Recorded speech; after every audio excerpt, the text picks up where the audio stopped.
todos los colegas de los diferentes medios de comunicación. Vamos a tener este encuentro en donde vamos a platicarles sobre la difusión del índice AIDE y Salud, y donde esperamos también su retroalimentación con sus preguntas sobre el mismo. Saludo también al maestro Daniel López Vicuña, director general de Industria, Energías Limpias y Gestión de la Calidad del Aire de la Semarnat, al doctor Horacio Riojas Rodríguez, director de Salud Ambiental del Instituto Nacional de Salud Pública, y al ingeniero Sergio Cirada Hernández Villaseñor, director general de Calidad del Aire de la Ciudad de México, quienes estarán desarrollando la agenda de esta conferencia, de esta plática. Igualmente, saludo a Fátima Ramírez, de la Dirección General de Prevención y Control de la Contaminación Atmosférica del Estado de México, quien nos va a hacer favor de hacer la moderación de las presentaciones. Y finalmente, saludo al maestro Ramiro Barrios Castrejón, director de Gestión de Calidad del Aire en Zonas Metropolitanas de la CAME, quien estará a cargo de la sección de preguntas y respuestas. Como todos sabemos, pues la contaminación del aire está presente en los asentamientos humanos, pues entre otros como producto de las actividades propias de estos asentamientos. En ellos los seres humanos pues están expuestos a los contaminantes que provienen de las industrias, comercios, servicios y de los mismos hogares donde llevan a cabo sus actividades diarias.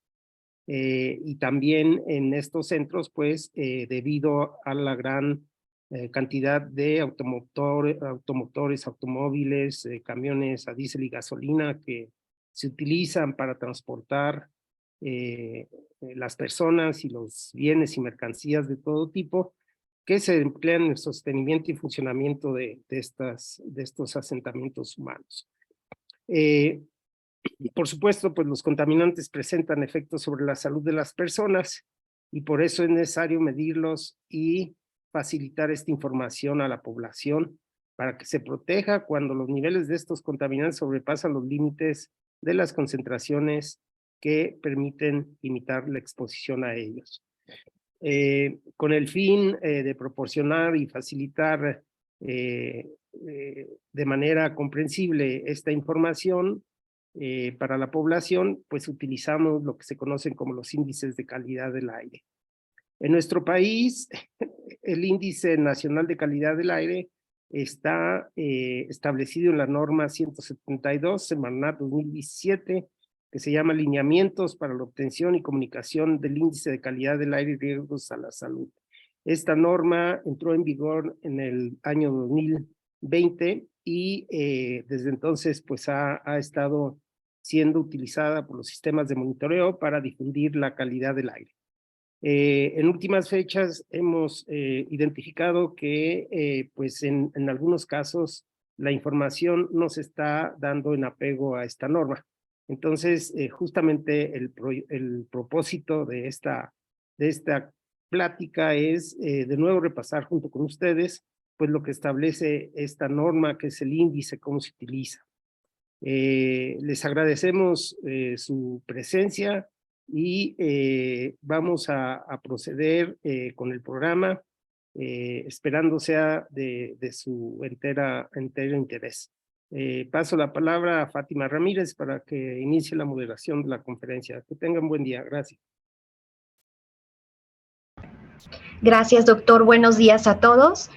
A continuación, nos brindarán los antecedentes del índice Aire y Salud a cargo del maestro Daniel López Vicuña, director general de Industria, Energías Limpias y Gestión de la Calidad del Aire de la Semarnat. Adelante, Daniel.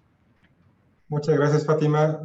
Buenos días a todas y todos. Sean bienvenidas y bienvenidos a esta conferencia de prensa, taller, espacio de diálogo. Y bueno, básicamente, como ya lo explicó el doctor Víctor Hugo Páramo, es para que podamos entender un poco más lo que significa este índice Aire y Salud, que está plasmado en la norma oficial mexicana 172. Un poco de antecedentes antes de empezar, diciendo que tenemos ya una norma oficial mexicana, comentarles que la importancia de comunicar los niveles de contaminación del aire que tenemos sobre el aire que respiramos. Es complejo todo el sistema de medición, es complejo todo el sistema también de reporte. Tenemos en términos químicos y físicos diferentes unidades, que microgramos por metro cúbico, que partículas por millón, que partículas por billón. Entonces, desde hace ya varios años, 40, un poco más de 40 para ser exactos, en el 82, en la ciudad, en México, principalmente en la Ciudad de México, que es donde se tenía la primera red de monitoreo de calidad del aire, nace la necesidad de establecer una forma de comunicar de manera más sencilla la contaminación del aire. En ese momento se estableció lo que muchos conocemos todavía como el Índice Metropolitano de Calidad del Aire, o el IMECA, o en ocasiones hasta por ahí bromeando decían los chichimecas, ¿no? Entonces, desde el 82 tenemos esta forma de estandarizar y comunicar a la población cómo están los niveles de contaminación del aire que respira en el aire ambiente. De ahí, cuando empieza a crecer el monitoreo de calidad del aire en las demás entidades federativas del país, en las demás ciudades donde es importante monitorear, pensemos principalmente ahorita en Guadalajara, en Monterrey, por ejemplo, pero también en otras ciudades como la frontera norte, con Tijuana, Mexicali, Ciudad Juárez, también ya llevan muchos años de monitoreo, y otras ciudades que fueron creciendo en la primera década de este milenio, en monitoreo, empezaron a comunicar el índice, o más bien la información de la calidad del aire que daban las estaciones y que ellos revisaban, y cada uno lo hacía de forma distinta. Algunos tenían como base este índice, el IMECA, que en su momento también la Ciudad de México estableció una norma local, una norma técnica, pero otros tomaban otros parámetros. Entonces de ahí surge la necesidad de estandarizar a nivel nacional cómo vamos a comunicar la contaminación del aire, cómo está la calidad del aire que estamos respirando en todas las zonas del país.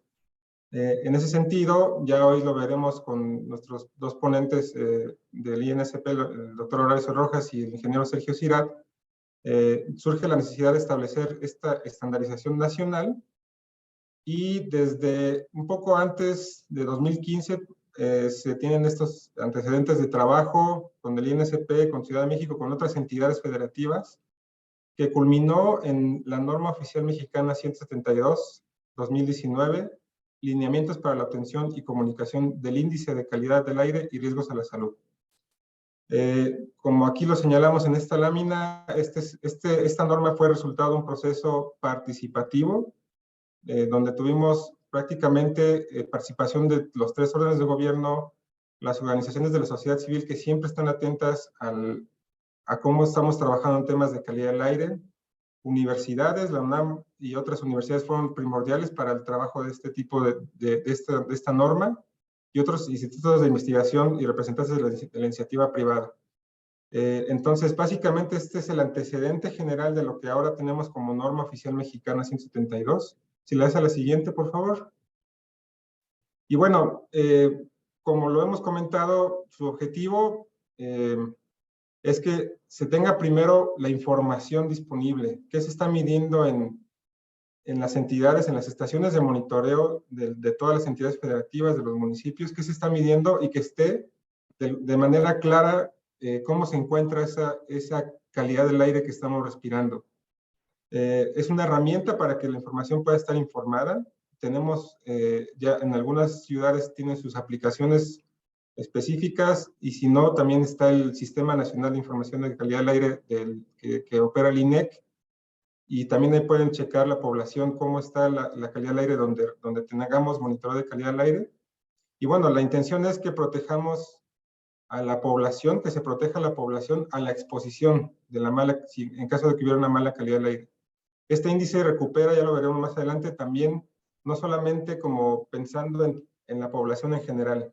Hay población más sensible que también puede ser más afectada a niveles incluso más bajos de contaminación, y este índice lo contempla también. La siguiente, por favor. Y bueno, nada más para terminar, aquí la Comisión Ambiental de la Megalópolis preparó un documento informativo que pueden aquí descargar en esta liga, donde explica un poco más a detalle lo que hoy vamos a ver también, y pueden encontrar de manera gráfica las diferencias entre lo que era el índice metropolitano de calidad del aire o el índice de calidad del aire y esta nueva norma y para qué la utilizamos. Entonces, les invitamos a que la descarguen, la revisen y bueno, y ahorita en las presentaciones nos va a quedar un poquito más claro todo lo demás. Muchísimas gracias por la invitación y esperamos que lo que hoy se presente sea de su total interés, como lo señaló el doctor Páramo. Muchas gracias. Gracias, Daniel. A continuación, presentarán la descripción y recomendaciones del índice Aire y Salud por parte del doctor Horacio Riojas Rodríguez, director de Salud Ambiental del Instituto Nacional de Salud Pública. Gracias, Fátima, y buenos días a todos. Bueno, antes de comenzar, quisiera hacer énfasis en algunas de las cuestiones que ya ha mencionado Daniel. En primer lugar, que este índice representa un esfuerzo conjunto bastante importante entre nosotros que estamos en la Secretaría de Salud y las personas que trabajan en la Semarnat. Y como él decía, este índice tiene un enfoque predominantemente preventivo. Lo que queremos lograr con esto es reducir el número de enfermedades relacionadas con la contaminación del aire, sobre todo en lo que se refiere a las exposiciones agudas, que es en lo que vamos a hacer énfasis en esta explicación. Consideramos que ha sido un gran paso en la emisión de esta NOM 172 en cuanto a la actualización del índice de lo que antes era la IMECA y sobre todo en la posibilidad de tener un índice que se aplique a nivel nacional. En estos meses en los que el índice ha estado en funcionamiento, hemos visto cómo en varias ciudades los gobiernos locales y las organizaciones de la sociedad civil han retomado su uso y para tratar de comunicar de mejor manera los riesgos a la salud. Y sin embargo, creemos que existe todavía una necesidad de comprender mejor de dónde sale este índice, de tratar de entender los cambios que hay con relación a los índices anteriores para de esa manera poder utilizarlo de mejor manera. Como se puede ver en esta lámina, lo que estamos tratando de evitar son una serie de efectos que tienen los contaminantes atmosféricos, sobre todo las partículas respirables y el ozono, y esto se puede dividir en varios aspectos. En primer lugar están los efectos que nosotros llamamos subclínicos, que son aquellos por los que no necesariamente las personas van a la clínica por una enfermedad. El incremento en los contaminantes produce en nuestro organismo, en nuestros pulmones, una disminución de la capacidad pulmonar, muchas veces sin que nos demos cuenta, y también genera un retraso en la respuesta inmunológica, o sea, en nuestra capacidad para defendernos de algunas enfermedades. Y es por eso que en el punto 2 ponemos lo de la predisposición a infecciones agudas que pueden ser virales o bacterianas. Por eso es que en condiciones de alta contaminación se incrementa el número de infecciones virales y bacterianas. Es porque, porque la contaminación reduce nuestra capacidad de respuesta y permite que estos microorganismos se instalen en nuestros pulmones. Lo hemos visto con varias enfermedades virales y bacterianas, incluso con el COVID, en donde muchos estudios demostraron que la incidencia era mayor en aquellas condiciones de alta contaminación. Evidentemente, cuando se suben estos niveles de los contaminantes, podemos presentar y todos hemos sufrido estos síntomas como dolor de cabeza, irritación de ojos, de garganta y tos. Y de manera muy importante hay que mencionar que el incremento en la contaminación genera una agudización de enfermedades previas, como por ejemplo el asma y la enfermedad pulmonar obstructiva crónica.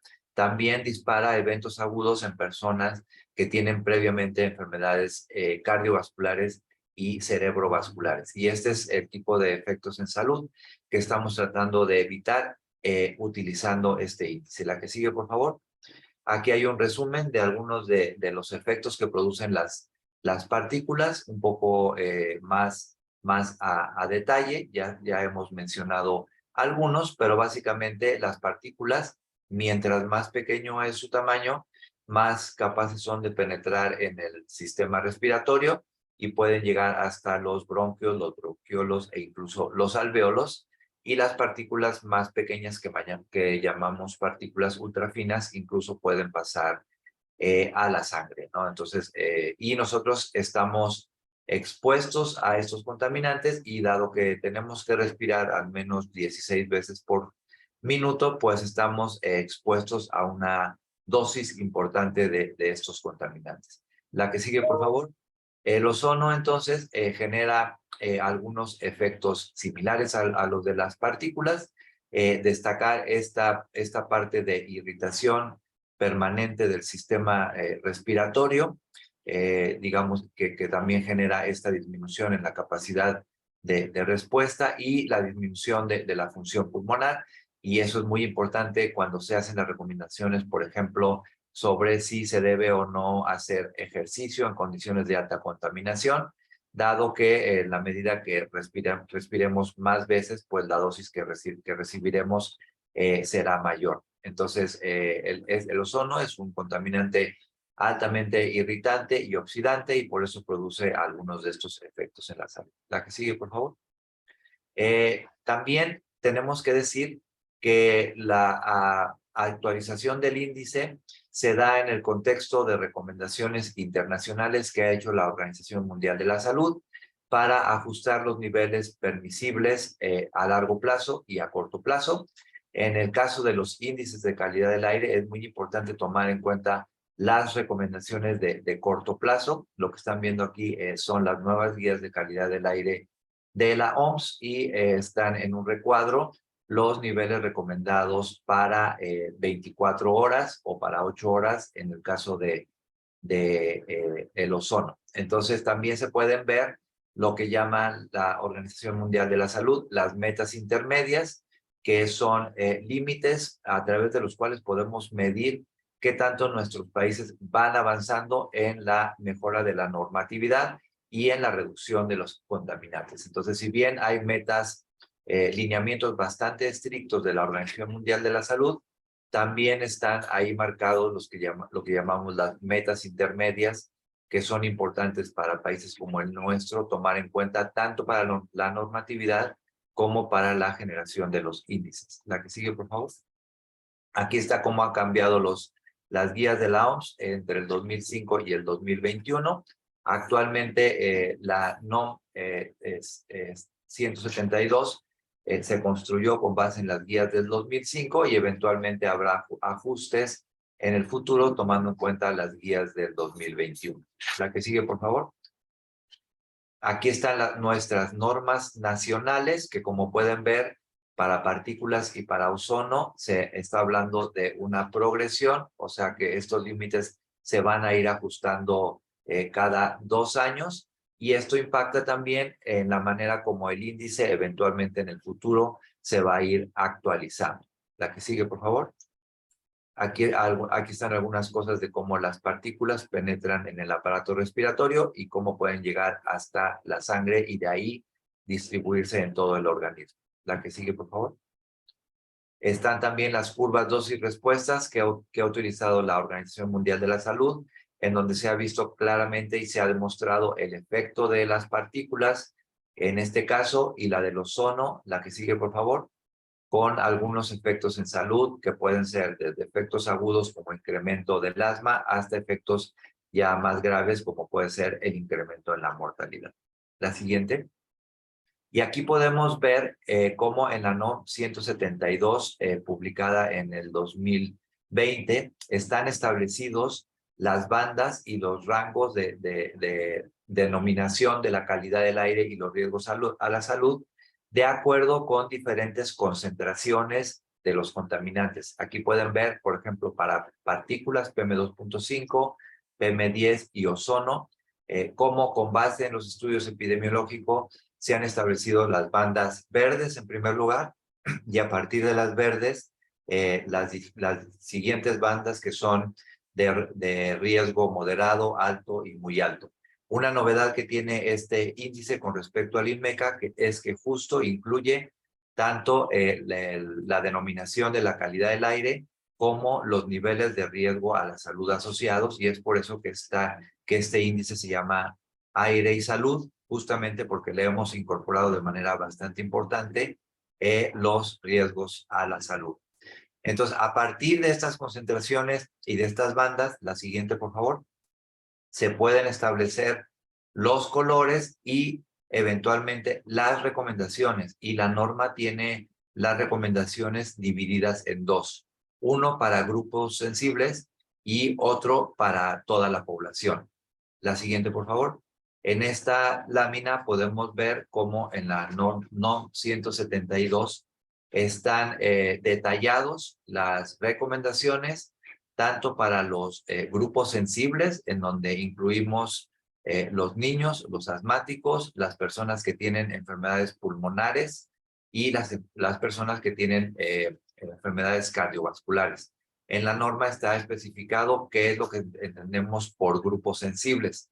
Y básicamente el cambio es, por ejemplo, si ustedes ven la banda amarilla, en la población general se permite el disfrutar actividades al aire libre, incluso cuando estamos en las bandas amarillas, mientras que para la población sensible se incluyen otras consideraciones y otras recomendaciones, como la reducción de actividades físicas vigorosas al aire libre. Y a partir de ahí, hacia las bandas naranja, rojo y morado, se hace una descripción de las recomendaciones que se publican diariamente relacionadas con cada una de las bandas y divididos por grupos sensibles y la población en general. Esto es lo que se encuentra ahí en la norma. La siguiente, por favor. La norma también trae una serie de definiciones de lo que entendemos por síntomas respiratorios y síntomas cardíacos. Entonces aquí podemos volver a las primeras láminas que presenté, en donde se hacen estas definiciones de lo que entendemos por síntomas respiratorios como tos, flemas, ronquido del pecho, etcétera, y también lo que consideramos como síntomas cardíacos agudos. Todo eso está descrito también en la norma. La siguiente, por favor. Y también lo que entendemos por actividades físicas moderadas y actividades físicas vigorosas. Básicamente podemos entender como moderadas el caminar al aire libre, mientras que las que se incluyen como forma intensa son ejercicios más intensos como correr o hacer otro tipo de ejercicios y deportes al aire libre. Entonces la norma incluye también la definición de lo que entendemos por actividades físicas moderadas y vigorosas. La que sigue, por favor. También lo que entendemos por permanecer en espacios interiores, que eso es fácil de entender, y que son recomendaciones que se hacen básicamente cuando se presentan ya riesgos moderados o riesgos altos, dependiendo del grupo de población en el que estemos. La siguiente, por favor. En resumen, podemos decir que este nuevo índice es una innovación que tiene una orientación mucho más preventiva que los anteriores, como va a explicar Sergio inmediatamente después. Está basado, por ejemplo, en el caso de partículas, en los promedios móviles de 12 horas, en donde se da un mayor peso a las 3 horas inmediatas, que está por eso orientado a proteger la salud y a generar información oportuna para que podamos tomar decisiones individuales respecto a nuestra exposición. Este índice es particularmente en situaciones de alta contaminación, por lo que recomendamos que tanto la población como los medios estén permanentemente difundiendo los niveles de calidad del aire y de riesgos a la salud. Y entonces aquí tenemos pues una recomendación para los medios para que este índice sea difundido con la mayor precisión y con la mayor continuidad posible, tanto en las páginas de internet como en los noticieros como en otros medios.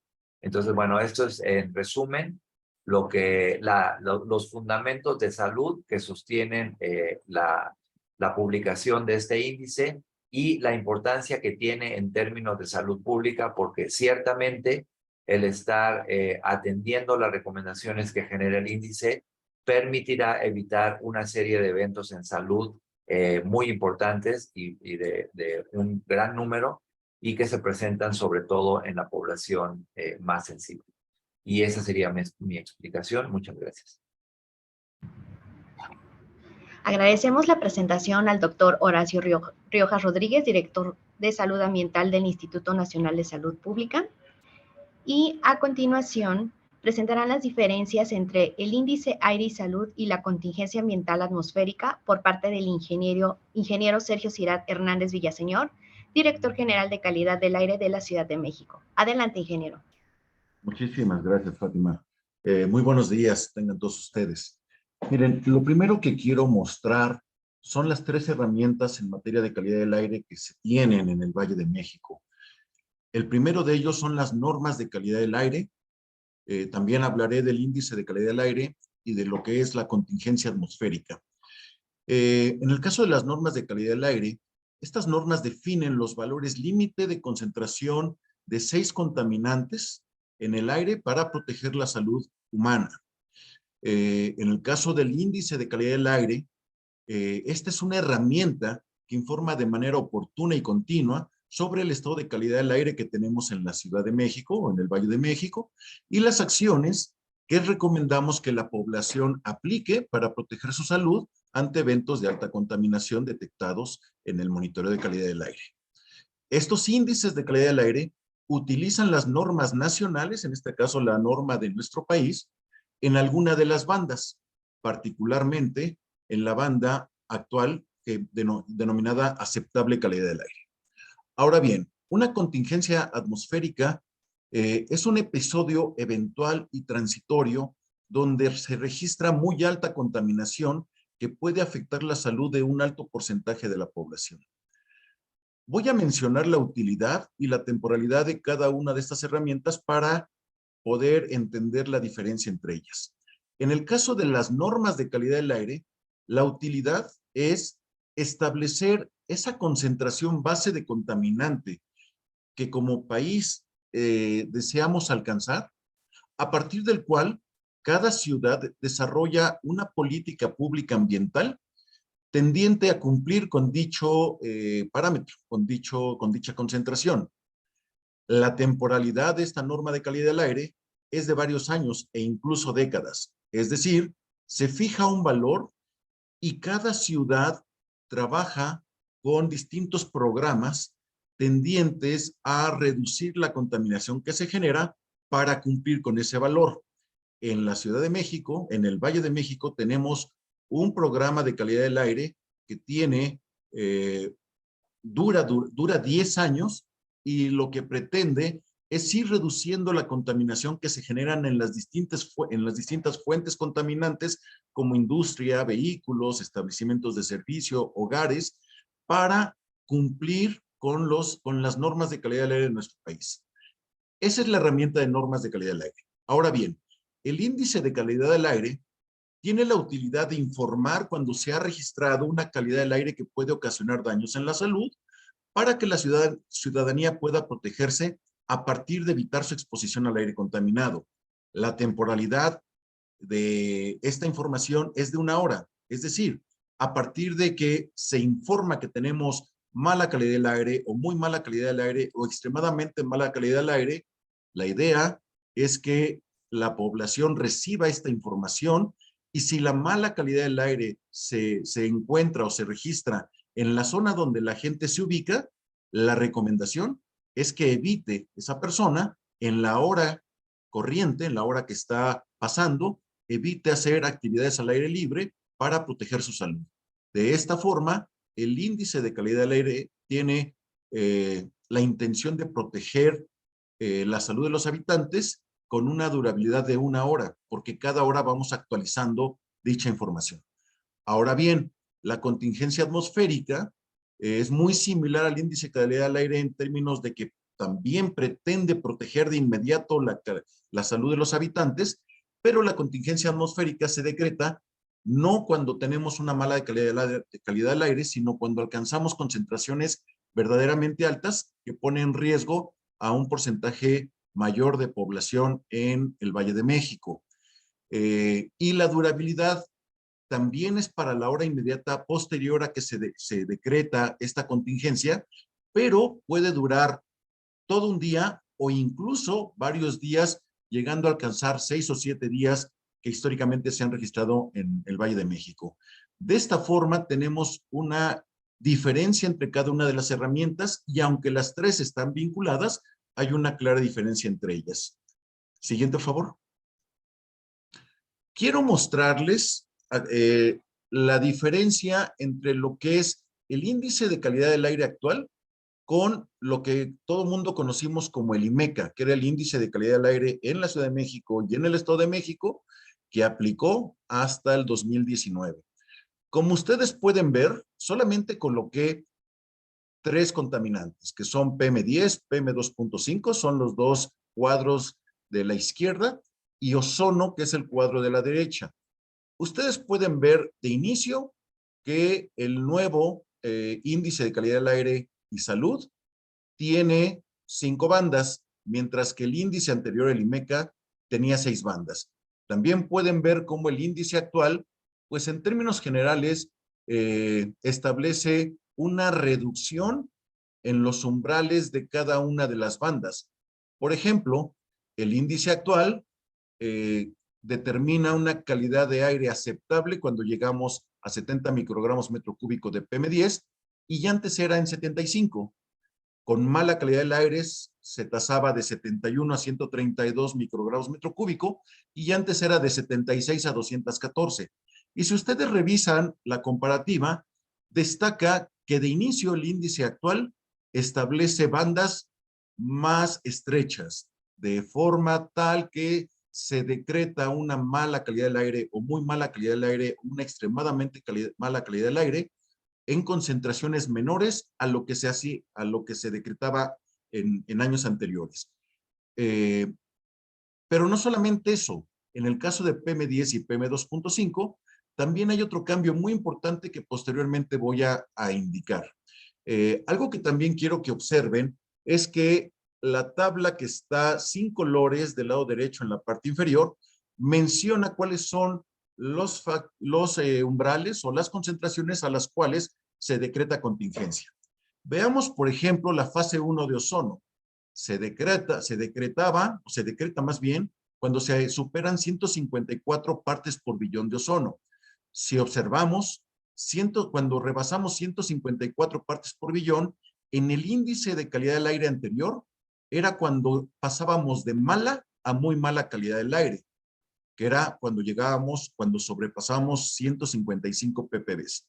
Hoy día, en ozono, decretamos muy mala calidad del aire cuando estamos por arriba de 131. Es decir, actualmente podemos tener muy mala calidad del aire y no cumplir con los requisitos para aplicar una contingencia ambiental atmosférica. Y esto es muy importante porque les voy a mostrar algunos elementos que hemos notado que han sido publicados por distintos sectores, en ocasiones por alguna prensa, o personas de la prensa, investigadores o ciudadanía que tiene en la mente cómo aplicó el IMECA durante muchos, muchos años, y cuando lo comparamos con la aplicación del nuevo índice, tenemos alguna confusión. Entonces, es muy importante que veamos que de inicio hay una reducción en cada una de las bandas y que el IMECA, que la contingencia se aplica basado en concentraciones que estaban vinculadas con muy mala calidad del aire en el pasado, con el índice anterior denominado IMECA. Siguiente, por favor. Bien, voy a presentar algunas interpretaciones incorrectas del índice que hemos visto y este reportaje en lo particular menciona 3 de los errores más comunes que hemos estado identificando y por eso estoy colocando esta información. Primero, el título de esta nota menciona que la Ciudad de México alcanzó los niveles históricos de contaminación por partículas en la fecha del 28 de marzo del 2021. En esa fecha tuvimos una tolvanera y se alcanzaron concentraciones de partículas PM10 verdaderamente elevadas, pero la nota indica que fueron los niveles más altos de partículas que se hayan registrado y publicado por parte del Sistema de Monitoreo de Calidad del Aire de la Ciudad de México. Y eso no es así, y en esta presentación voy a explicar qué es lo que ocurrió y por qué esta mala interpretación. Ahora bien, si leemos estos textos que saqué de la publicación, en el texto se decía que el fin de semana el nivel de PM10 llegó a 581 puntos en alguna zona de la capital y que en la escala oficial 100 puntos es el límite más alto establecido como aceptable. También se decía que las autoridades no decretaron una alerta por contingencia, es decir, que no habríamos decretado la contingencia ambiental atmosférica. Y se mencionó que en otras ocasiones esa cifra o esa concentración alcanzada hubiese sido suficiente para una calificación atmosférica de extremadamente mala. Esta nota, como menciono, contiene algunas interpretaciones incorrectas y ahorita voy a tratar de explicar el cómo se tiene que interpretar el índice para sacar la mayor utilidad del mismo. Y bueno, otro elemento que es común verlo es esta percepción que actualmente la contaminación es más alta que antes. Siguiente, por favor. Bien, lo primero que tengo que mencionar es que el índice anterior, aunque se basaba en concentraciones, la información que publicaba el gobierno de la Ciudad de México y el gobierno del Estado de México en el índice que ellos publican en Toluca, estaba basado en valores adimensionales. Es decir, hablaban de lo que tradicionalmente denominábamos IMECA. Y este índice iba de 0 a 500 puntos. 100 IMECA correspondía al valor de la concentración que establecía la norma oficial mexicana. Es decir, 100 IMECA para ozono eran 0.95 partes por millón de ozono. Pero para partículas PM10 era de 75 microgramos metro cúbico. Para NO2 era de 0.21, para monóxido de carbono de 11, y ahí tienen ustedes la tabla. Y el valor máximo que llegábamos era de 500 IMECA. Y 500 IMECA, la equivalencia de ozono era 0.604 partes por millón. Para PM10 eran 604 microgramos metro cúbico. Y ahí ustedes pueden ver las equivalencias que teníamos y que publicábamos. De esta forma, la idea de publicar un índice basado en números adimensionales era evitar confusiones que tenían que ver con las normas de cada uno de los contaminantes, porque algunas normas hablan del promedio de la contaminación en 1 hora, en otros casos del promedio en 24 horas y en otros casos del promedio de 8 horas. Asimismo, como ustedes pueden ver, el orden de magnitud es muy distinto. Íbamos de 0.095 ppm hasta el valor más alto en una norma que era de 75. Entonces, en unos casos teníamos órdenes de magnitud de decenas, casi alcanzar una centena, que son los 75 microgramos, y en otro caso, pues estábamos hablando de valores por abajo de la unidad. Adicionalmente, pues se hablaba de distintas unidades, partes por millón y microgramos metro cúbico. Ante esta situación, el índice anterior solamente hacía referencia no a las concentraciones, sino a los IMECA.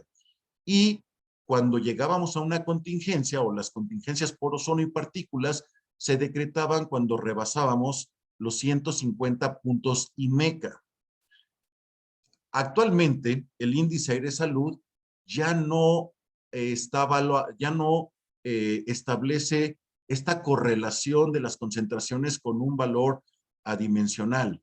Lo que hace este índice es obliga a las autoridades locales del todo el país a presentar la información en concentración.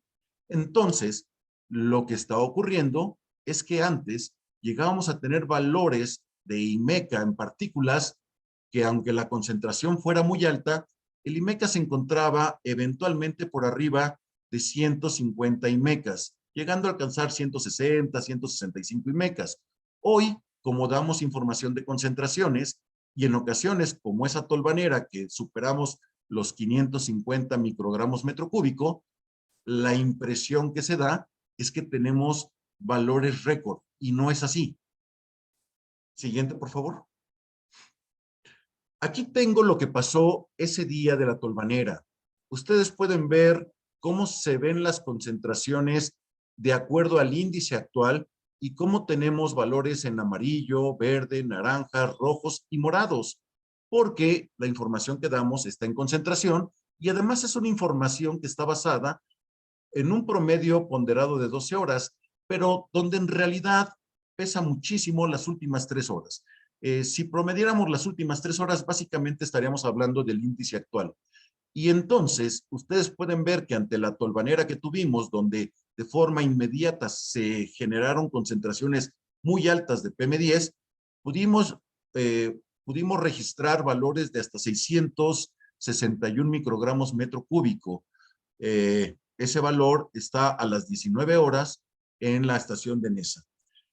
Sin embargo, si ustedes ven cómo operaba el índice anterior, que es en el del IMECA, pues en realidad siempre estuvimos en naranja. No llegamos a valores ni siquiera que hubieran decretado una contingencia ambiental atmosférica. ¿Por qué el índice anterior se basaba en 24 horas y el índice actual se basa prácticamente en 3 horas? Básicamente porque la norma oficial mexicana y todos los estudios de epidemiología están basados en promedios de 24 horas, no como el índice actual que se basa en promedio de 3 horas. Siguiente, por favor. Aquí les tengo ya graficado cómo se ve la calidad del aire dependiendo del índice que se utilice en ese evento de la tolvanera. Ustedes pueden observar cómo en cuadritos tenemos el móvil de 24 horas que era el índice anterior y el NOCAST son las figuras redondeadas, mientras que la línea continua son las concentraciones que se monitorean hora con hora. Entonces, ustedes pueden ver cómo aproximadamente a las 4 de la tarde del día 28 de marzo tuvimos una tolvanera, seguramente la recuerdan, que incrementó de manera prácticamente inmediata la concentración de partículas que teníamos en el aire prácticamente en todo el Valle de México. Y lo que encontramos fueron concentraciones que llegaron a alcanzar 661 microgramos metro cúbico como promedio de 3 horas. Sin embargo, el índice de calidad del aire que utilizábamos anteriormente, el de 24 horas, se quedó siempre dentro de un esquema de mala calidad del aire. Siguiente, por favor. Ahora bien, quiero mostrarles en esta gráfica un ejemplo de qué está pasando con el nuevo índice de calidad del aire. El nuevo índice de calidad del aire lo que hace es, no se espera a promediar 24 horas para alertar de un problema de mala contaminación. Veamos por favor la figura, la segunda figura, que son datos reales monitoreados en la estación de Pedregal. Ustedes pueden ver el dato horario del lado izquierdo y pueden ver el dato promediado con Naucast. Y también pueden ver el dato del promedio de la norma. En este caso, estamos hablando de PM2.5, donde la norma es 41 microgramos metro cúbico. Ese día no se superó el valor de norma, nos quedamos en 28 microgramos con metro cúbico, ahí lo ven ustedes. Sin embargo, ustedes pueden observar cómo cuando llegamos a alcanzar un valor muy alto a las 7 de la mañana de ese día y a las 6 de la mañana que tuvimos 120 y 102 microgramos metro cúbico, reacciona el nuevo índice de calidad del aire y nos arroja valores que indican que hay una mala calidad del aire, incluso muy mala calidad del aire, que es ese valor rojo. La idea de arrojar estos valores es avisar con oportunidad a las personas para que en el momento en que tenemos alta concentración de partículas en nuestro aire, la gente, en la medida de lo posible, evite hacer actividades deportivas moderadas o vigorosas al aire libre y de esta forma proteja su salud. Anteriormente, como operaba el índice, pues el índice promediaba las últimas 24 horas, y si habíamos tenido 20 horas con muy baja contaminación y de repente tenemos una hora con una contaminación muy alta, pues entonces el índice, al ir promediando esa hora de alta contaminación con las 23 anteriores, pues el valor que reportábamos se achata, se va hacia abajo, y no informábamos a la población con suficiente oportunidad. Actualmente, con este nuevo índice, lo que se logra es avisar con oportunidad, informarle a la población, de tal modo que si la población está observando que tenemos un aire muy sucio y observa el índice de calidad del aire, va a encontrar consistencia con el mismo. Y no como anteriormente ocurría, que al promediar de acuerdo a cómo operaban los índices de todo el mundo, al promediar se achataban esos promedios y la información no era tan consistente con lo que realmente teníamos en el aire. Debo mencionar que hoy día la mayor cantidad de índices de calidad del aire en el mundo siguen operando con promedio de 24 horas. Esta idea de promediar las últimas 3 horas es un esquema que aplican en los Estados Unidos desde hace ya algunos años, y que el gobierno de la ciudad, el gobierno del país, el gobierno de México, adoptó hace 3 años, y ha sido muy oportuno adoptar este esquema porque permite avisarle a la población con mayor oportunidad. De esta forma, siguiente, lo que ahora vale la pena comentar y explicar es si no estamos rebasando una norma, ¿por qué entonces cambiamos el IMECA al nuevo índice? Ya lo expliqué, pero aquí tengo un ejemplo numérico. Miren, un adulto en promedio respira 7 litros de aire por minuto estando en reposo. Esto es 420 litros de aire en una hora. Cuando un adulto realiza una actividad física, se incrementa la necesidad de oxigenación. Y dependiendo la actividad física que estemos haciendo y la intensidad de la actividad física, llegamos a incrementar hasta en 8 veces la cantidad de aire inhalado. Es decir, pasamos de 7 litros por minuto a 56 litros por minuto. Y esto es porque requerimos mayor oxigenación en nuestro cuerpo. Ahora bien, actividades físicas moderadas, como caminar, como trotar, como andar en bicicleta, no compitiendo, sino desplazándonos de forma lúdica, incrementa entre 2.5 y 4 veces nuestra tasa de respiración. Pero hay ejercicios intensos como jugar fútbol, básquetbol, correr, que puede incrementar nuestra tasa de respiración por arriba de 5 veces. Y como ya mencioné, hasta en 8 o 9 veces. Ahora bien, hacer ejercicio moderado o vigoroso al aire libre en momentos de alta contaminación incrementa la masa de contaminantes que ingresa a nuestro organismo, y esto aumenta la probabilidad de tener una afectación en nuestra salud. Un ejemplo numérico. Alguien trotando en un ambiente con una contaminación de 79 microgramos metro cúbico de PM10 ingresaría aproximadamente 116 microgramos de partículas en su organismo en una hora. Pero si esa persona, cuando va a salir a trotar, observa el índice de calidad del aire y se da cuenta que está por arriba del valor de norma y decide posponer su actividad de hacer ejercicio y pasarla 1, 2 o 3 horas más tarde cuando la contaminación haya bajado, supongamos que esa persona ahora sale a correr cuando estemos en 23 microgramos por metro cúbico, pues entonces la masa inhalada bajaría de 116 a 33 microgramos, y con esto la probabilidad de daño en su salud prácticamente se reduciría a 0. Esta es la importancia del nuevo índice de calidad del aire. No esperar 24 horas para indicar que tuvimos 24 horas de calidad del aire muy mala, sino avisar oportunamente cuando las 3 horas inmediatas anteriores tienen o han tenido una concentración de aire en partículas muy mala, y la probabilidad de que la hora en la que me encuentro también tengamos esa mala concentración de contaminantes sigue siendo alta. Por lo tanto, evito exponerme al aire contaminado, evito salir a hacer algún ejercicio. Siguiente, por favor. Aquí tenemos otro ejemplo de cómo opera este sistema nuevo de indicador, de índice de calidad del aire. Aquí tenemos un incendio que tuvimos en un tiradero de basura, donde esto fue el incendio el 21 de abril del 2021, y es la contaminación por PM2.5, y ustedes pueden ver cómo el índice anterior reaccionaba muy lentamente a los incrementos bruscos de partículas, y cómo el índice actual, de forma muy rápida, ya informa a la población que estamos en muy mala calidad del aire. Mientras que el índice anterior, a pesar de que pudiéramos tener concentraciones muy altas, informaba que teníamos una mala calidad del aire muy apenas arriba del valor de norma. Y entonces, la gran ventaja, siendo reiterativo, del nuevo índice es que avisamos con mucha oportunidad y damos la posibilidad a la población de que se proteja. Siguiente. Ya para concluir, una de las preguntas que he visto, o uno de los comentarios que he visto mucho en redes, es ¿por qué llegamos a valores de muy mala calidad del aire o extremadamente mala calidad del aire y no decretamos, y la autoridad no decreta contingencia ambiental atmosférica?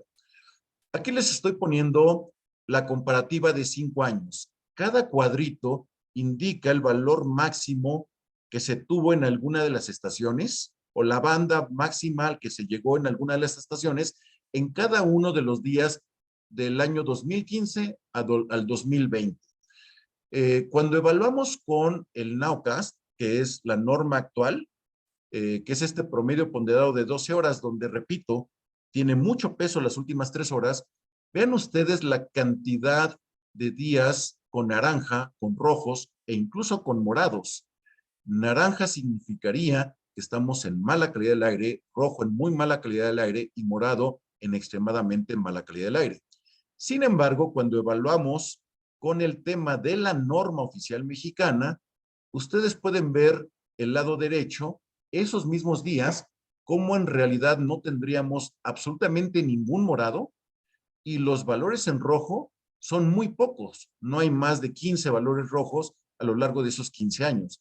Y estos valores rojos están ligados básicamente con la Navidad y Año Nuevo por la quema de cohetes, más el evento que tuvimos de quema de un gran espacio forestal en varias entidades ajenas al Valle de México, pero se transportó esa contaminación en mayo del 2019 y tuvimos esa semana de muy mala calidad del aire, donde tuvimos una contingencia ambiental de varios días por partículas. Y entonces, anteriormente, al llegar en rojo en partículas, decretábamos contingencia. Y ustedes lo pueden ver en esa gráfica. Los verdes y amarillos era estar dentro de norma, los naranja en mala calidad del aire y los rojo era muy mala calidad del aire y contingencia de inmediato.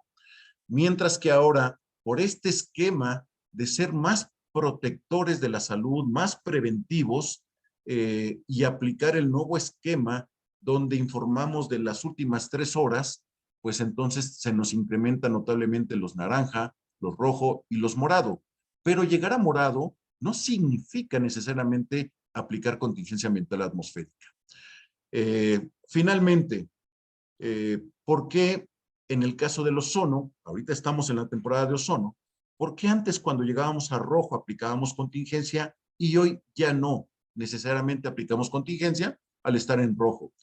Vean ustedes cómo desde el 2016 se decretó que la contingencia por ozono se aplicaría al superar 154 partes por billón. Es decir, en cuanto se llega a 155 partes por billón, se decreta una contingencia ambiental atmosférica. Y ese programa no ha cambiado. Ahora bien, vean cómo anteriormente, lo pueden ver del lado derecho en la parte inferior, lo que era la norma del Valle de México establecía que muy mala calidad del aire es cuando se alcanzaban los 155 partes por billón o 0.155 partes por millón. Es decir, en cuanto llegábamos al rojo, se decretaba contingencia. Pero hoy, para ozono, el rojo o la muy mala calidad del aire se determina a partir de 131 partes por billón y concluye en 175. Entonces hoy, a pesar de que lleguemos a rojo, si no alcanzamos los 155, la autoridad no determina una contingencia ambiental atmosférica. Con esta explicación espero haber sido claro y trato de ejemplificar y cómo debe de interpretarse el índice de calidad del aire. En el caso del ozono, la contingencia es a partir de 155 partes por billón, y 155 es un valor intermedio en la banda roja. Y en el caso de partículas, que es la que más confusión genera, la idea del índice es que ustedes, los medios, nos ayuden a difundir a la ciudadanía cuando se alcanzan estos valores rojos y morados, para que la gente, en la medida de sus posibilidades, evite hacer actividades deportivas moderadas actividades deportivas al aire libre durante esas horas donde estamos en valores rojos y morado, entendiendo que aun si llegamos a un valor rojo y a veces incluso morado, no necesariamente indica que ese día la norma oficial mexicana se haya rebasado o se va a rebasar. Agradezco mucho la atención, espero haber sido claro y quedo atento a sus preguntas. Muchas gracias, ingeniero Sergio Cirad Hernández Villaseñor, director general de Calidad del Aire de la Ciudad de México. Y bueno, a continuación les mostramos en estas láminas donde podrán obtener mayor información sobre la calidad del aire en las páginas de los sistemas de monitoreo de la calidad del aire en la megalópolis, tanto para la zona metropolitana del Valle de México, la zona metropolitana del Valle de Toluca, Hidalgo, Tlaxcala, Puebla, Querétaro. Asimismo, podrán obtener información en el Sistema Nacional de Información de Calidad del Aire, SINAICA, y referente a la consulta de la norma oficial mexicana, la NOM 172/2019, adjuntamos el link de publicación, así como las redes sociales, donde se difunde más sobre calidad del aire. A continuación, viene el apartado de preguntas y respuestas, y el moderador será el maestro Ramiro Barrios Castrejón, director de gestión de calidad del aire en zonas metropolitanas de la Comisión Ambiental de la Megalópolis. Adelante, Ramiro. Muchas gracias a la licenciada Fátima Ramírez y gracias a los presentadores. Perdón, gracias también a los compañeros de la fuente y de los medios de comunicación. Vamos a dar paso a esta parte de preguntas y respuestas. Lo que sugiero hacer es que si pueden levantar la mano aquí mismo usando la herramienta de Zoom o pedir el uso de la palabra a través del chat. Y yo voy haciendo una lista de quienes están interesados en plantear preguntas. Yo creo que vamos a ir tomando grupos de 2 o hasta 3 preguntas para dar oportunidad a que se planteen y después nuestros presentadores atiendan a esas preguntas y repetiremos eso en función de cuántas preguntas se hayan planteadas, ¿no? Entonces, les pedimos de favor, si tienen preguntas, que lo hagan ahora, ya sea que nos escriben en el chat o que levantan la mano aquí. Y de preferencia, pues vamos a abrir la oportunidad para que abran el micrófono y las planteen de manera directa, ¿no? Si no tienen micrófono, pueden escribirlas también y las podemos leer nosotros.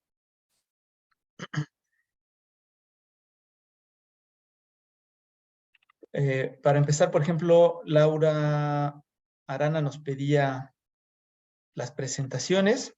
Vamos a tenerla, como les decía yo, va a haber un comunicado de prensa en la página de la CAME. Se los vamos a hacer llegar por correo también. Ustedes se registraron para entrar a la sesión. Y va a estar disponible también en el canal de YouTube de la CAME. Ahí toma un poquito más de tiempo porque Zoom procesa el video, lo bajamos y tenemos que volverlo a subir. En cambio, en Facebook está disponible de manera inmediata, ¿no? En Facebook de la CAME. Tenemos también una pregunta de Avi Vargas, reportero del Sol de México. Dice que mandó preguntas al correo. No estoy muy seguro qué correo lo mandaste. Si quieres abrir tu micrófono y plantearlas. Sí, buenos días a todos. Muchas gracias. Las preguntas son las siguientes. En el Instituto de Ciencias de la Atmósfera de la UNAM, estudian el daño que producen los contaminantes específicamente a las personas. Ya hablaron ahorita en la presentación sobre algunos daños, pero ser un poquito más preciso sobre si hay algunos daños más específicos hacia menores de edad ante la exposición de estos contaminantes y si se recomendaría el uso de cubrebocas para esto. Y también una segunda pregunta es, igual en el Instituto de Ciencias, realizan estudios para analizar los daños a las células. En un recorrido que fui, a personas con cáncer. ¿Hay algún estudio que pueda demostrar mayores daños a personas con este tipo de enfermedades o enfermedades crónicas? Y si desarrollarían esta exposición otro tipo de enfermedades, no sé, crónicas o degenerativas, por favor. Gracias, Avi. Y está también Iván Sosa de Reforma. Iván, ¿quieres abrir tu micrófono?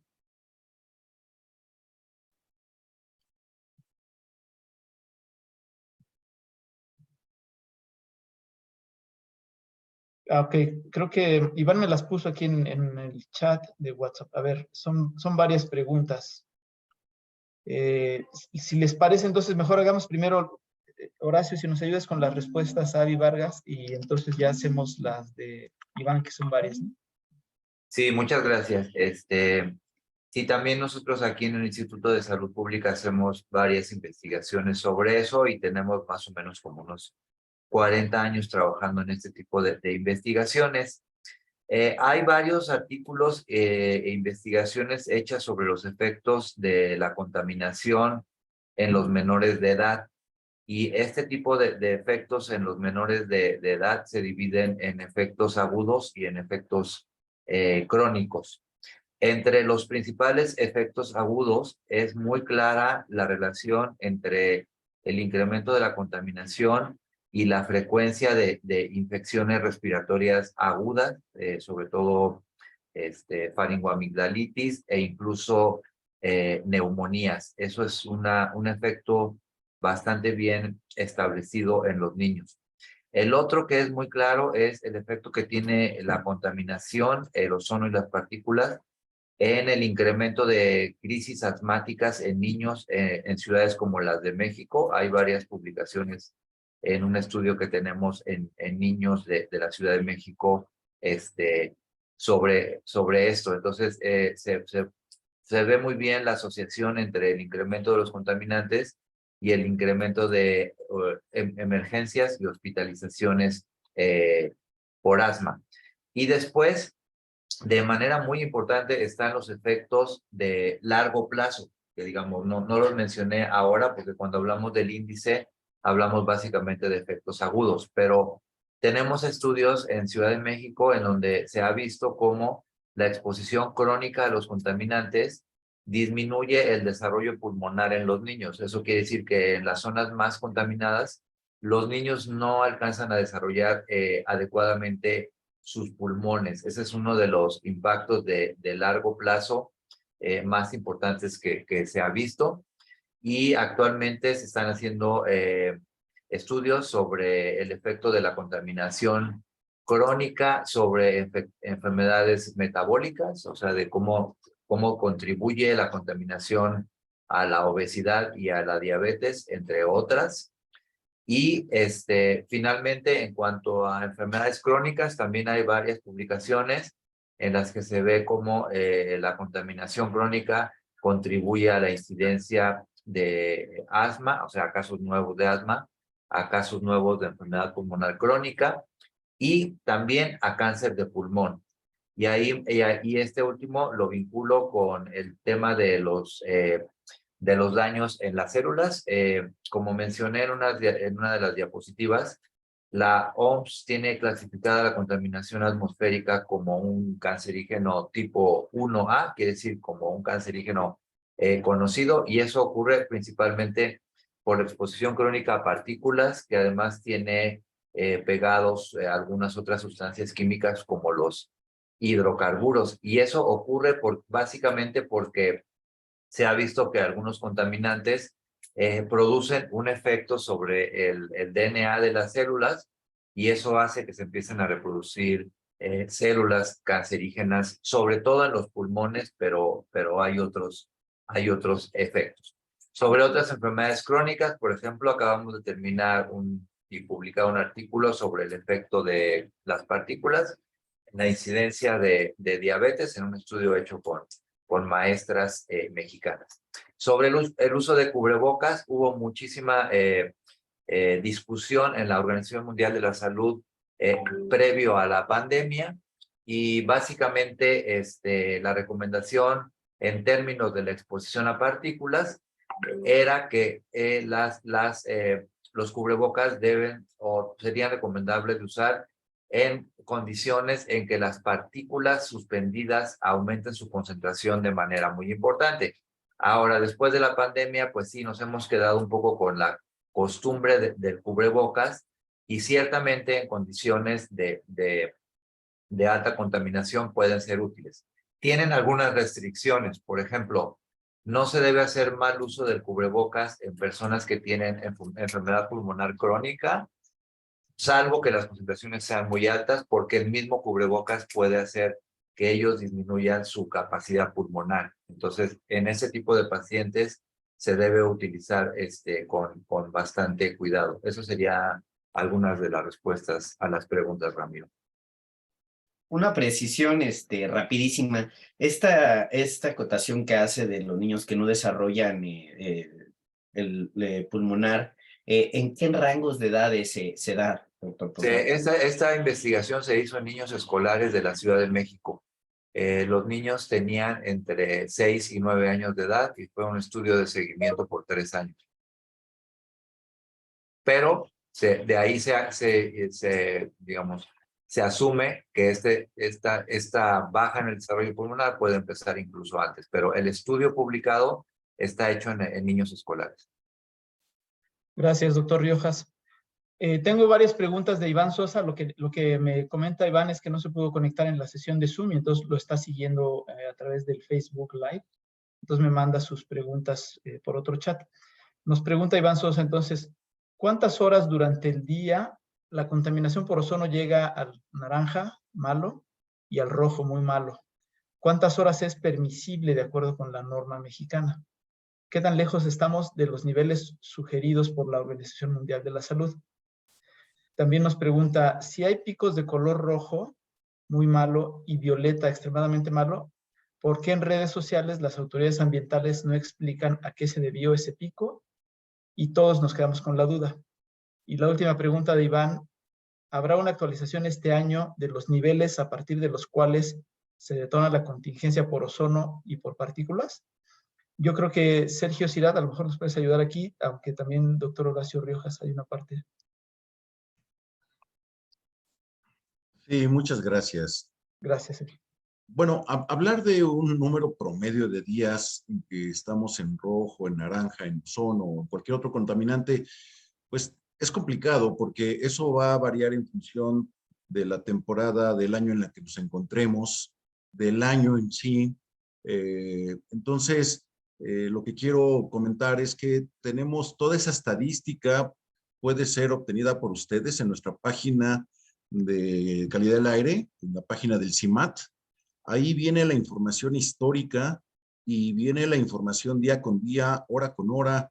Entonces, no me gustaría dar un número porque el número sería una fotografía de un día particular o de un año particular o de una temporada en particular. Creo que lo mejor es que todos y cada uno de ustedes que tengan interés visiten nuestra página, la conozcan.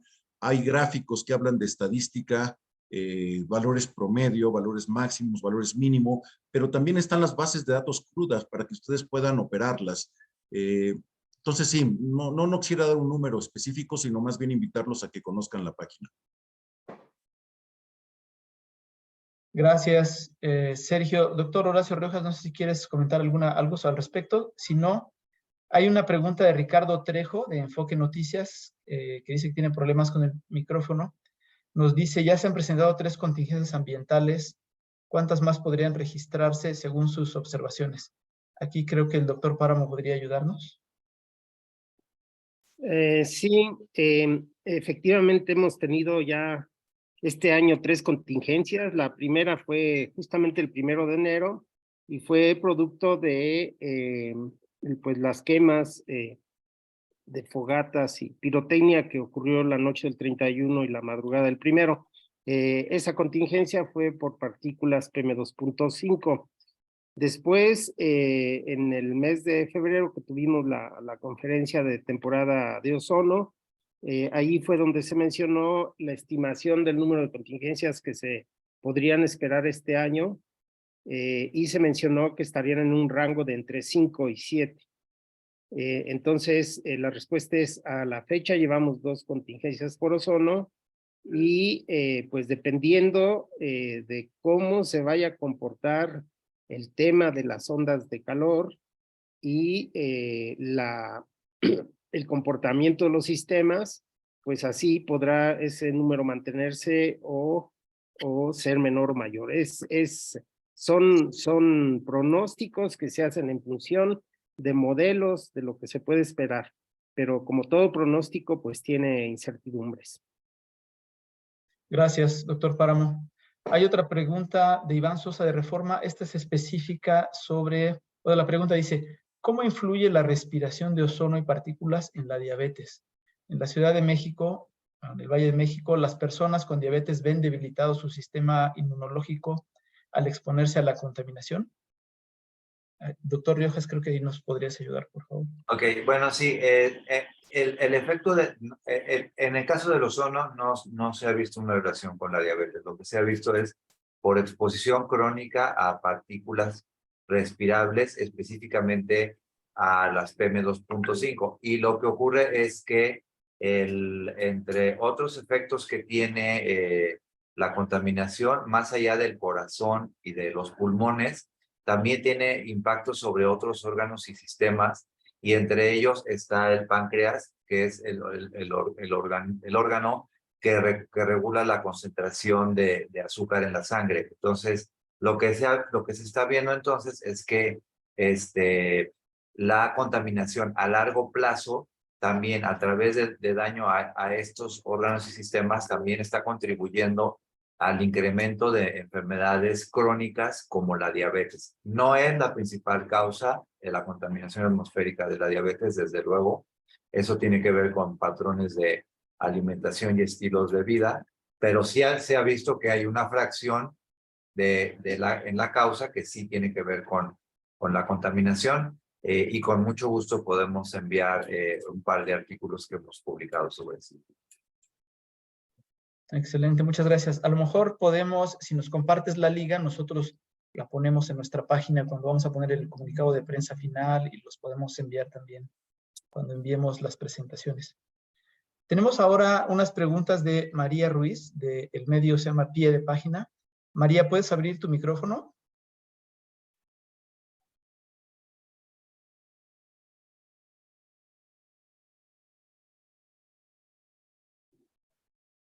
Creo que no, entonces yo las voy a leer. Son 3 preguntas de María Ruiz, de Pie de Página. Dice, quisiera preguntar si han encontrado algún incremento de alergias por contaminación del aire. También si están trabajando en políticas públicas en colaboración con otras instancias como la CEMOVI o la Secretaría de Seguridad Ciudadana para regular vehículos de carga pesada que pasan por la ciudad y qué tanto estos vehículos influyen en la contaminación del aire. Y la última pregunta, ¿cuáles son los pendientes con las fábricas existentes en la Ciudad de México y el Edomex? Y si tienen recomendaciones respecto a la refinería de Tula. Pues creo que hay una pregunta para cada quien, a ver qué opinan.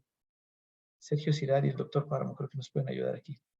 Ok, miren, Sí. voy a contestar la que tiene que ver con los vehículos de diésel.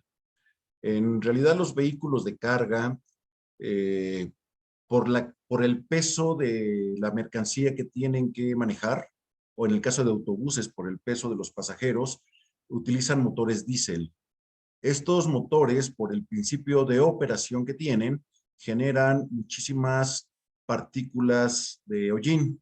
Es por eso que la emisión de los vehículos diésel es una emisión grisácea, y entre peor esté la operación de ese motor, podemos alcanzar o puede alcanzar tonalidades tirándole a negro, ¿no? Entonces, así operan esos vehículos, generan esa contaminación, y estos vehículos de diésel, que son pocos comparativamente con los casi 6 millones de vehículos que tenemos en Valle de México, estos vehículos de diésel que circulan en la Ciudad de México y en el Estado de México, ya sean vehículos matriculados aquí o que cruzan nuestra ciudad o vienen a nuestra ciudad a traer o llevar mercancías, no rebasan los 250,000 unidades y son responsables de cerca del 30% de la contaminación de PM2.5 que se genera en el Valle de México. Ahora bien, ¿qué estamos haciendo como autoridades ambientales que confluimos en la CAME?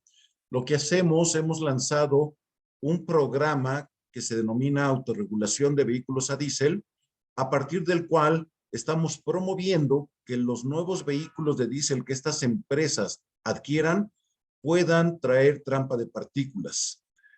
Una trampa de partículas es el sistema de control más avanzado que se utiliza en el mundo para reducir la contaminación por partículas de estos vehículos. Si nosotros evaluamos, o si ustedes pudieran observar, y creo que varios de ustedes estuvieron en una conferencia de prensa que se desarrolló en presencia de la Secretaría de Medio Ambiente de la Ciudad de México, donde pudimos mostrar vehículos nuevos de diésel que no tenían trampa de partículas y emitían alrededor de 4 millones de nanopartículas por centímetro cúbico de gas desplazado, mientras que motores similares o vehículos similares con trampa de partículas, sus nanopartículas emitidas no rebasaban ni siquiera los 50,000. Entonces, el Estado de México y nosotros hemos lanzado un programa desde el año pasado y hoy día hay cerca de 5,000 unidades. Es un número muy limitado comparativamente con el número total de vehículos diésel, pero es un primer esfuerzo, es un esfuerzo que tiene unos cuantos meses y hoy día tenemos cerca de 5,000 unidades a diésel en el sistema de transporte de carga, y este es el valor más alto de unidades con trampa de partículas en cualquier ciudad de América Latina. Entonces, esta es una de las acciones que estamos tomando y estamos a la espera que la norma oficial mexicana regule a estas unidades y en su momento obligue a que los vehículos de diésel que se venden en el mundo, en México, traigan trampa de partículas. Pero mientras eso ocurre, tenemos planes locales, repito, Estado de México y Ciudad de México, para que los vehículos que circulan aquí tengan trampa de partículas. De lo contrario, estarán sujetos a restricciones a la circulación vehicular.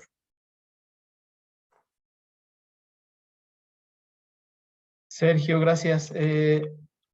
Doctor Riojas, no sé si tú nos puedes comentar sobre el tema de las alergias. Sí, bueno, es un tema importante, sobre todo en esta época en la que hay muchos pólenes circulando en el aire de la Ciudad de México y otras ciudades. Y entonces, digamos, estas que nosotros llamamos biopartículas, efectivamente en esta época pueden generar un mayor número de enfermedades alérgicas. Y bueno, algunas investigadores, algunos centros tienen una red de monitoreo de estas biopartículas y eventualmente esperamos que esto se pueda incorporar en las redes formales de monitoreo. Y también decir que un poco la contaminación atmosférica, por esos efectos que tiene en el aparato inmunológico, hace que las personas que son susceptibles a alergias también tengan una sobrereacción o reaccionen con mayor facilidad a la presencia de alergenos. Gracias, doctor. No sé si alguien más quiere comentar algo. No tenemos ya más preguntas. Sí, me gusta la parte de cuáles son los pendientes con las fábricas existentes en Ciudad de México, el EDOMEX, y tienen recomendación respecto a la refinería de Tula. Bueno, no sé si María Ruiz se está refiriendo para el tema de los precursores de ozono, las partículas, pero bueno, en el tema de los precursores de ozono, que son los que impactan más en esta época, lo que podemos mencionar es que la contribución de las fuentes fijas pues es menor de precursores. Por ejemplo, de NOxes contribuyen con el 7% y de COPS con el 5%. En tanto, por ejemplo, las fuentes de área, donde se encuentran comercios, servicios, los hogares, nuestras casas, esos contribuyen con el 7% de NOxes y el 66% de compuestos orgánicos volátiles.